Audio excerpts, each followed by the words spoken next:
Primero que nada, como introducción, en esta etapa del reto se pretendía configurar un sensor de temperatura de tal manera que se pudiera mapear un voltaje de salida máximo de 3.3 volts. Esto de acuerdo con la temperatura del ambiente. Para esto se diseñó un circuito que incluye un termistor NTC para la medición de temperatura y amplificadores operacionales en diferentes configuraciones para la adecuación del voltaje.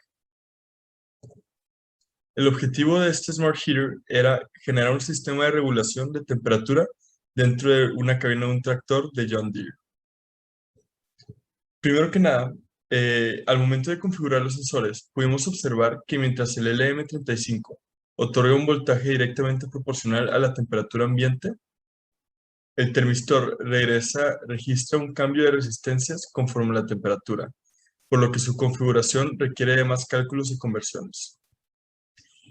Como se puede ver en la imagen, a ambos de los sensores los expusimos con un encendedor para que se calentaran y estábamos comparando la rapidez y también la sensibilidad del sensor.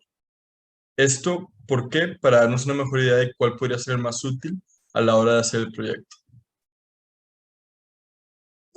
También algo que cabe mencionar es que los utilizamos separadamente y también los juntamos y notamos que nos estaba dando un voltaje extraño en el LM35, aunque el termistor sí estaba jalando.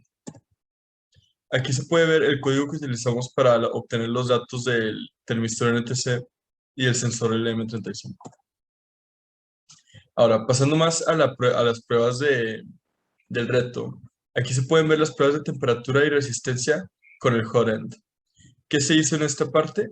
Primero se puso el voltaje adecuado hacia el hot end y entre mayor voltaje, mayor la temperatura. Y entre mayor la temperatura, menor es la resistencia que se va a ver en el multímetro. Como se puede ver aquí más adelante, se pueden ver en estas gráficas cómo la resistencia es muy alta al inicio de la temperatura cuando está en como 25 grados, pero mientras va subiendo la temperatura, va bajando la resistencia. Y aquí de este otro lado se puede ver cómo la temperatura va aumentando dependiendo del aumento del voltaje. Algo que cabe recalcar aquí es que al hacer estas medidas de temperatura, no lo estábamos midiendo tan adecuadamente, por así decirlo, eh, y teníamos un poco separado el termistor, por lo que no es una medida 100% precisa o con un grado de error bueno, sino tiene un grado de error relativamente alto.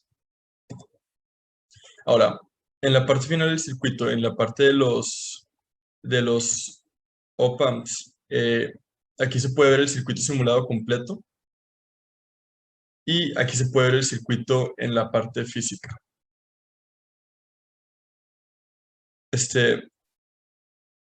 Por último, o sea, se generó este circuito en el cual un voltaje de entrada pasa por un divisor de voltaje y una de las resistencias que conforman el divisor estaba dado por el termistor. Después, ese voltaje entraba a un seguidor de línea para eliminar la impedancia de la señal y de esta forma mapearla en el rango requerido.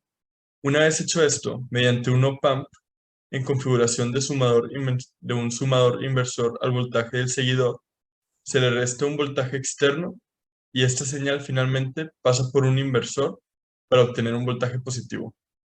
El circuito se simuló en UltiSpice y después se creó en físico. Los resultados obtenidos en la simulación y en la experimentación fueron los mismos, por lo que concluimos que se pudo lograr lo propuesto en el reto satisfactoriamente. Aquí se pueden ver la parte de la simulación, tanto física como en el UltiSpice. Como se puede ver, es el mismo resultado. Aquí es lo mismo en el mapeo y igual la otra parte de la simulación. Y pues sí, se pudieron alcanzar los objetivos, que es ver el funcionamiento del sensor de temperatura con el hot end y el acondicionamiento de la señal. Muchas gracias por su atención.